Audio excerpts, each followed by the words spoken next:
गोर्खा सैनिक कार्य भारतको गोर्खा रेजिमेन्टमा हजारौं नेपाली युवा कार्यरत छन्। युद्धमा उनीहरू अग्रपन्थीमा जान सक्छन्। यो नेपालका परिवारको लागि भावनात्मक धक्का हुन सक्छ र गुम्ने डर अझ गहिरो असर उनीहरूको परिवारलाई र देशलाई पर्न सक्छ।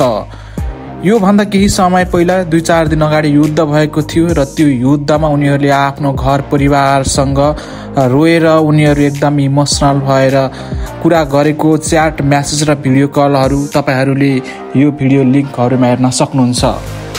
कूटनीतिक र रणनीतिक दबाव नेपाल, भारत र चीनको बीचमा छ। युद्ध हुँदा तटस्थ बस्न गाह्रो हुन्छ। भारतको मित्र भएर चीनलाई चिड्याउनु हुँदैन, तर पाकिस्तान विरुद्ध बोल्दा भारतको पक्षमा देखिनुहुन्छ। यस्तो अवस्थामा नेपालको नीति अति संवेदनशील बन्नेछ।